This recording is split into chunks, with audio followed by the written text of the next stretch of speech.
just for you and me.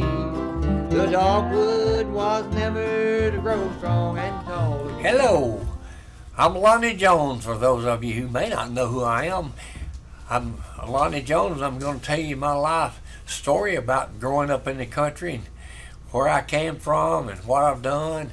We've already got, I believe, 4 episodes behind us. We're on episode 5 tonight, and I'm going to talk a little bit more about the revenuers and them coming to try to find Daddy's whiskey steal and so forth and so on, and about a plane crash that probably only a handful of people even know about. So let's get started by, let me tell you about, we'll first start off with the revenuers coming to town, or coming to see Daddy from town, about he'd been turned in. They said he was making whiskey, and which he was, but they had to prove it, so they had to find a steal. So we had a squirrel dog, and of course every time we went out the back door, the squirrel dog, he'd head right up the river weeds. I don't know if y'all know what a river weed is or not, but most people call them river weeds. They'll be higher than the top of your head, and our little path through those river weeds went right up to where we made our whiskey beside the Garner's Creek, right beside the creek. We had to have plenty of water to make whiskey, of course, and so that little path carried us right to the still. And of course, every time we went up to the still, the old squirrel dog, he was an old shepherd, and he was a squirrel dog. He'd treat squirrels for us, and he would always take off. He'd be the first one up through there because he knew where we was going. He'd go up there and tree a squirrel bark for 30, 40 minutes. Of course, we wouldn't bother going and getting him at the time because we were too busy fixing to make whiskey. But anyway, the revenuers came down to Daddy's, and they were bound and determined to find the steal and find all of this whiskey and all the stuff. And to make a long story short, they came in, introduced themselves. There's about 4 of them, and so want to know where the steal was at. Of course, Daddy certainly didn't tell them. He didn't tell them where it was at. So they looked all around the house and tried to find whiskey, and they couldn't find no whiskey nowhere. And so they go through the house, start out the back door. So here goes the old brownie squirrel dog going right up the path, heading out towards the still. So these revenuers, there a couple of city folks involved and a couple of old country boys. So those country boys figured out, hey, if we follow that dog, we might find that steal. And sure enough, up through the river weeds they went, following that dog. And I remember I kept a watch on them and everything. And of course, Daddy stayed at the house. Daddy didn't make a move. He didn't intend going nowhere to do anything. So they went up through the river weeds, up through the bottom, and they got up there, and sure enough, they found the steal. We always had the still, and the still was a 20-gallon boiler. If you'll remember back in my other episodes, it was a 20-gallon boiler, copper boiler, and we'd hide it one spot. We'd hide the worm in another spot. You remember what the worm was? Those of you who are following me knows what the worm is, knows what the lead pipe is, knows what the boiler is, know what the lid is. And for those of you who have not watched the first 4 episodes, you need to go back and watch them, starting at number 1. And you will know about all this stuff. So we would hide our boiler in one place, our lead pipe in one place, and our worm in another place, and the lid in another place. Well, the boiler was pretty good size, and of course they looked under the first brush pile they come to. There was the boiler. But it's pretty hard to prove it was Daddy's. However, it wasn't exactly on his land either, by the way. The line where we were making whiskey right on the line from our neighbors and our property. And Daddy would make whiskey on our property, but he'd hide the boiler and the worm and everything on the other man's property. And of course the other man knew Daddy was making whiskey, but he didn't drink. The other gentleman lived next to us, which was about a mile away. He didn't drink anything, but he pretty much knew it was over there. So they found the boiler And they finally found the lead, but they never did find the lead pipe or the worm. So they didn't find the whole steel. So they were really didn't have enough proof that Daddy was making this whiskey, because there wasn't enough parts there to make whiskey, because he had scattered them. He was smart enough to scatter everything, and he could not find anything else. So the only thing they ended up with was the lead and the boiler, and they couldn't find the lead pipe or the worm. So they throw that over their shoulder and head back to the house, because they looked for 2 hours, never found it, and they stepped across it 10 times, but it was under leaves and almost buried. So if they stepped on it, they wouldn't even know. They thought it was a limb or something. But anyway, they come back to the house. Said, Mr. Jones said, we found your steel. And Daddy said, hey, my steel. I don't know what you're talking about. So to make a long story short, they were there to try to find whiskey to go along with the steel. Well, the most of you, not the most of you, but a lot of you are old enough to remember when our old house, for instance, you could look through the walls, through the cracks of the lumber and see the outside. So the way they cured the air from coming in is that wallpaper on the inside of the old house. So everything was all uneven and wacky and all that stuff. What we made paste out of was flour and water. It's what we'd make the paste out of. It was just like glue. We'd make that paste all up, rub it on the back of the wallpaper, and hang it on the wall. And that was covered up all the cracks and everything. So the whole house was done like that. And that kept the cold air out and everything.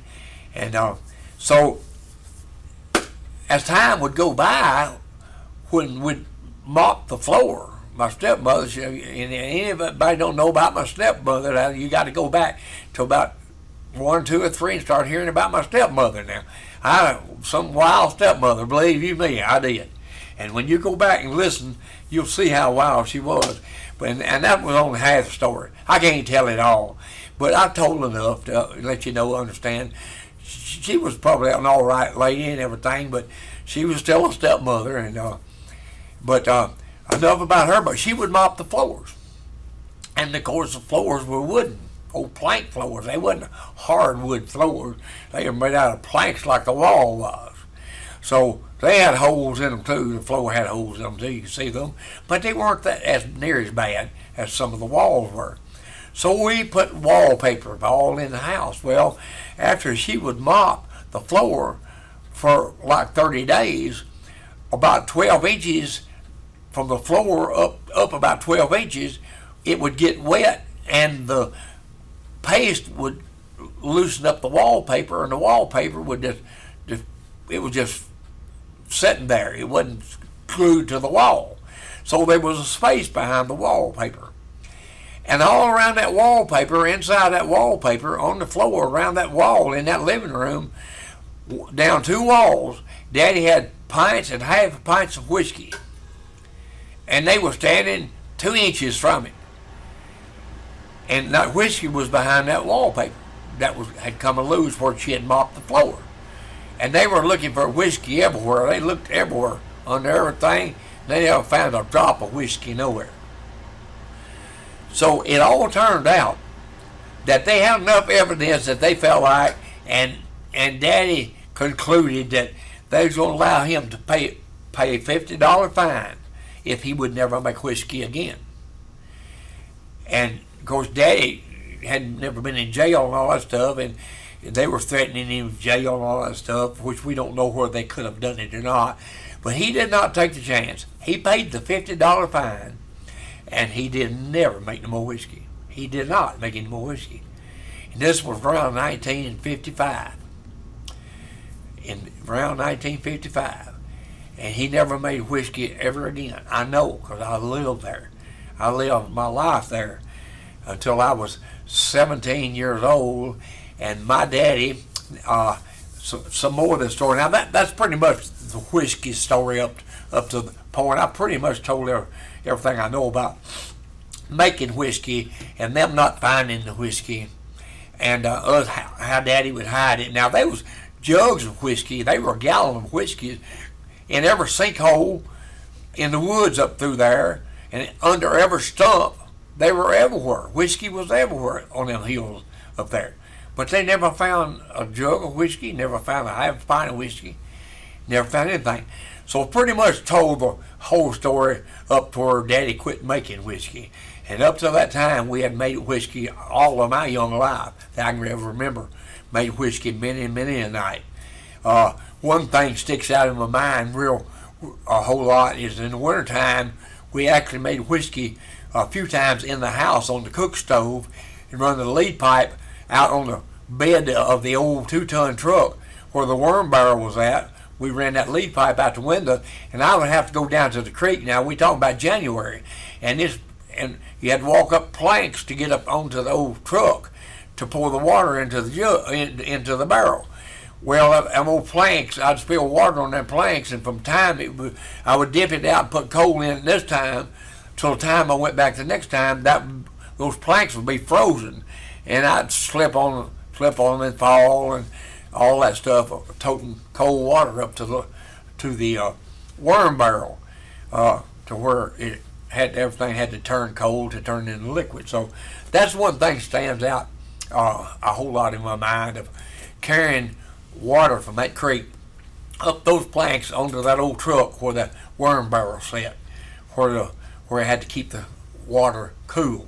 So that's one thing that stands out. Every now and then I'll think of something that I might have slipped and missed in the bag, but hey, it won't be no problem. Since if you hadn't watched episode 1, all you have to do is go back to episode 1, start watching. It all runs together. It all runs together, and you will understand what I'm talking about if you go back and watch some of the other episodes. But that's pretty much up to where Daddy quit making whiskey, got called, paid $50, never made whiskey ever again. And so in the 50s, trust me, it was rough on the farm in the 50s. And again, Daddy was, I think I remember telling you that Daddy had worked on the barracks and everything out in Fort Campbell, Kentucky. And he was off and on farming. And after quit making whiskey, we took up more farming, because when we quit doing the whiskey, the extra money quit coming in, if you know what I mean. So we had to step it up a little bit, and back in the 50s, there wasn't much stepping up to be done. But Daddy started raising more sorghum to make sorghum molasses back in the 50s, back after he quit making whiskey, and he raised more corn and raised a lot of Irish potatoes. We raised a lot of Irish potatoes. And you remember back in one of the episodes me telling you about I put arsenic lid on the potatoes to kill the tater bugs. So you got to go back and see some of these episodes to keep up with me here now, because we moving right along here now. I'm getting on up 10, 11 years old, and I done told you about catching the school bus, missing the school bus. Guy told me this morning, Hardy's, he said you telling me you run fast enough to beat the school bus to school 3 miles. I said I could do it, and I can prove I could do it. I can prove by people I did. Of course, he made a joke out of it, but I could do that. That was back earlier, but then we started farming more and raising hay. And I don't know how many of you grew up on a farm or didn't grow up on a farm, but they bale and they roll that hay now. Well, when I grew up, people had balers, but we didn't have a baler. We had pitchforks and mules and a wagon. And what Daddy would do is he'd go mow the hay one day, and next day he would rake it and shock it. And what I mean by shocking it, after he raked it, he would take it and we'd make big shocks, 6 foot tall and 8 to 10 foot round. And it would be shocks where you pick it up with a pitchfork, and you'd pitch it up on the wagon. Someone would be on the wagon placing it and stomping it down. So we didn't have no baler, so we had to handle everything with pitchforks. And we would load the wagon, go off it, steep hill, I remember, and down the holler and go to the hay loft. And then what we would do then, we had to pitch it up in the hayloft, and one would be up in the hayloft, stack it way back in the back of the old barn, and tromping it down so you get all of it in there you had cut. Well, I don't know how many of you know what a hay hook is, or a hay needle. Let's make that a hay needle, not a hay hook. Everybody knows what a hay hook is. That's what you pick up a bale of hay with. But a hay needle, for those of you who don't know what a hay needle is, you have to have a special barn built at the top in order for this needle. It's a big long needle, about 4 foot long, and it's got some prongs sticks out. It's got a lever on it. You stick that down in that center of that wagon, and you pull this lever.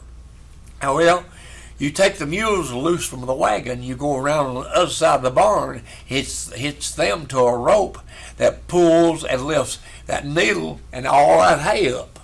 Well, at one end of the barn, that where the hay needle you pull the wagon under sticks out from the barn about 6 or 8 foot out from the barn, where the hay needle can come out and come down on the wagon. And then when it goes back up, it'll go up on a track, and the mules will pull that hay needle with that load of hay on it all the way to the other end of the barn, and someone will be up there with a trip rope in their hand, and when they get it to where they want it, they pull the trip rope, it drops the hay. Then you got somebody that stacks that hay where you want it up there, and you go back. By that time, somebody done got it pulled back to the center of the wagon again, and about 2 good loads of that hay needle, and you've got the whole wagon unloaded. But now Daddy and I did not have all of that. We had pitchforks. So he pitched it up in the barn, and I'd carry it to the back of the barn. That's how we unloaded the hay. And again, Daddy would raise sorghum to make sorghum molasses with. And that was some extra money that we would make doing that. And he also raised a big garden. And I'll never will forget, one year things grew and did so well that we had such a big garden that you couldn't give the stuff away. Everybody had a garden. It's like you can't go buy stuff back then like you can now. Everybody raised it. Everybody raised their own. So if you raised too much, you couldn't even give it away. You couldn't even pick it and carry it down and give it away hardly. Because Dixon was so small, there wasn't enough people there, and everybody had a farm, everybody had a garden. So now my sister, my oldest sister, already had a child or 2 by then. So she lived on Highsbury Pike up here, right out off Old Hickory Boulevard, right on Ashland City Highway. Highsbury Pike, she lived up there. I believe she had 3 children at the time. And Daddy would me and Daddy would pick all this stuff and load them in an old 39 Chevrolet car, and we would come up here, and they would can all day long. Because back in those days, there wasn't any money. And my sister, husband, I believe he was working at a sawmill at that time, and very little money was he making. And but at any rate, we tried to. I talked to my sister the other day, and she said she remembered that they would have really been hungry and hurting themselves had we not brought that stuff up, and they canned it and put it up so they have plenty to eat. But that's what we did with our extra stuff out of our garden, basically. And we had of course, plenty of it. And meanwhile, I'm going to school.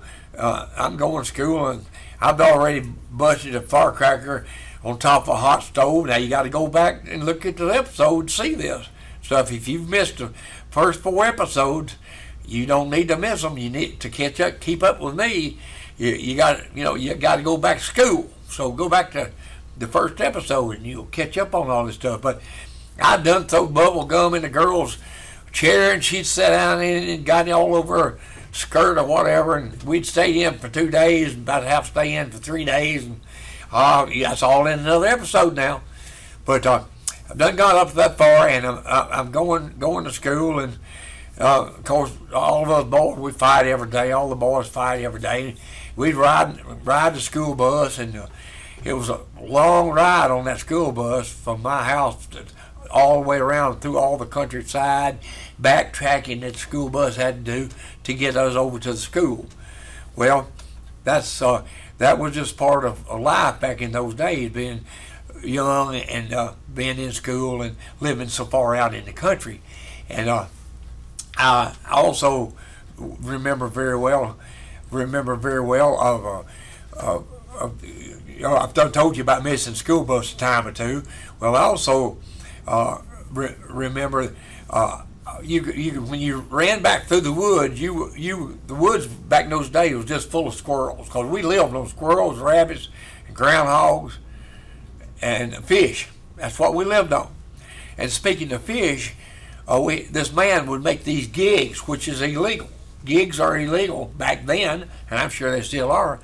But we'd have gigs, and we'd go out in the creek. You'd find a log laying across a hole of water, and under that log, all these perch would be just laying on this log. Well, Daddy could walk up to this log real easy like, and lean over it like so, and move his leg, and that fish would come out on that side. Daddy would gig him. And so that's how we had our fish. Is we gigged our fish, and we had fish, squirrel, and rabbit, and groundhog. That's what I was raised on. Of course, I had corn and beans and taters and all that, of course, too. But those are things that I grew up on back in those days. And again, getting into trouble every day at school with the teacher and having to stay in and all that kind of stuff. That was part of being young. Again, as I told you already, this is a 2-room schoolhouse. But we are down on the creek, and Daddy, we got these walnut trees everywhere. So black walnuts was bringing good money. When I say good money, $5 for 100 pounds of them. I don't know whether that's good money or not, but it was back then. So we had these black walnut trees around. Daddy made this trough that would a dual wheel truck tire would go down in, and he would jack it up and put this trough under there and crank that. He was Scotch. He'd crank it up and put it in gear, and one wheel would spin. We'd pull the walnuts in the front of that wheel, and it was peel them walnuts, hull them walnuts, and walnuts would come out hulled. So and then of course walnut stain get all over you, picking them walnuts up, put them in tow sacks. But that's what we did. That's how we made money back then. We gathered up those black walnuts, put them in that old truck, peel them out, or hull them, however you want to call it. But that wheel would knock the hull right off of them. And one more quick thing about the walnut thing. Daddy would take the hulls of those walnuts. He would put them in a tow sack and go down to the creek. And he would go in this hole of water where we knew there was a lot of perch and a lot of fish. And he would walk around stepping on that, mashing the juice out of those walnut hulls. And the water would turn green, and in a few minutes, fish would just roll up to the top of the water. Those walnut hulls would take all the oxygen out of the water. And he would stop around in that hole of water until we got a mess of fish with them walnut hulls. All we had to do, he stopped them, and all I done was reach over and pick them up and put them in a sack. That's how we caught our fish. So I think we're going to end this portion of this. This is number 5 here. We're going to get off of number 5, and I'm going to tell you on the next episode. I'm going to tell you about a plane crash that a very few people that's alive would remember. Very probably on these 2 hands. And then I'm also on the next episode, I'm going to tell you what God done for me on episode 5. I'm going to have to back up a little bit because sort of running out a little bit of time here on my episode 5. But I'm going to tell you in episode number 6 about a plane crash. I'm in high school now, and believe me, I got a terrific education. So we're going to say bye for right now, and Roger Ball and Gary Adams and Rita and me, we're going to play you a couple of pretty tunes right about now. So y'all just right back, and we'll see you on episode number 6. By golly, how about that? Thank you. All right. Hope you enjoyed our episode 5. And we're going to do a pretty song for you here called Old Home Place. And we're going to have Mr. Gary Adams and Roger Ball helping us out here, with Rita helping us on the upright bass. Or if you'll kick it off, Mr. Adams, we'll just give it a whirl. Here we go.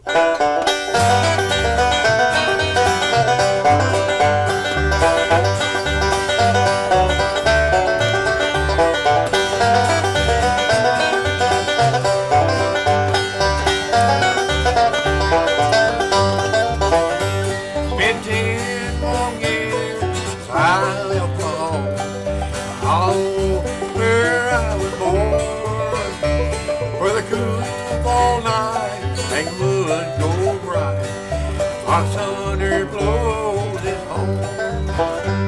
I fell in love with a girl from town. Thought that she would be true.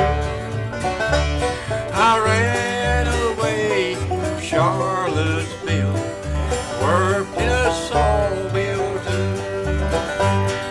What have they done to the old home place? Why did they tear it down? And why did I leave plow in the field and look for a job in the town?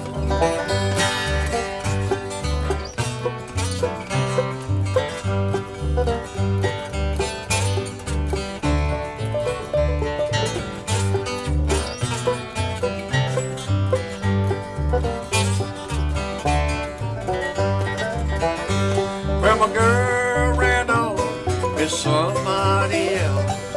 Arab took all my pay. And here I stand where the old home stood before they took it away. Now the years fly south, the cold wind blows. I can't hear it hang my head. Lost my love, I've lost my home. Now I wish that I was dead. What have they done to the old home place? Why did they tear it down? And why did I leave plow in the field and look for a job in the town?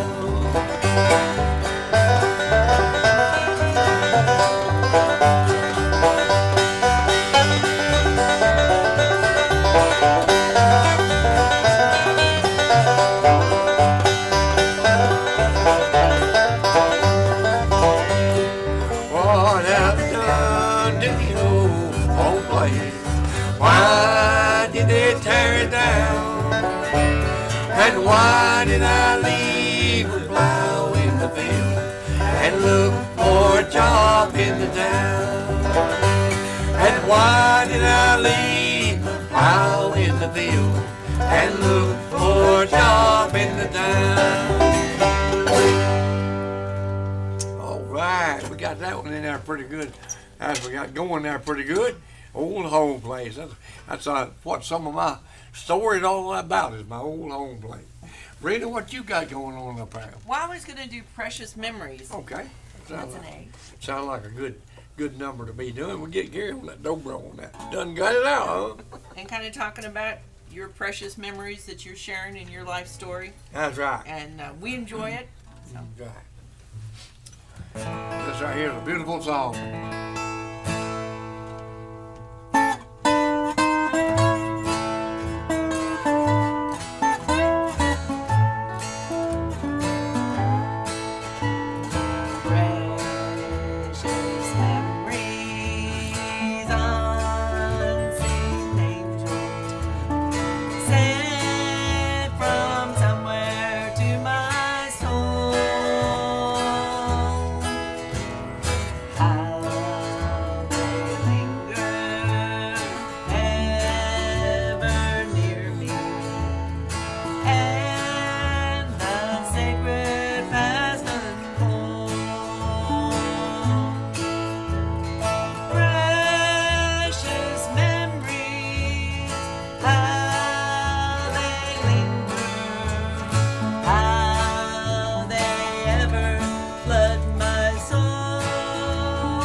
Mighty fine job, Brittany. Thank you. Good. Hope everybody enjoyed the last episode. And we'll see you on episode 6, won't we? That's right. Oh, yeah, we'll see you on episode 6. Bye-bye. Thank you. Jesus died on the cross from a dogwood tree. He gave his life and soul just for you and me. The dogwood was never to grow strong and tall again, for the blood shed that day was on the wood from a dogwood tree.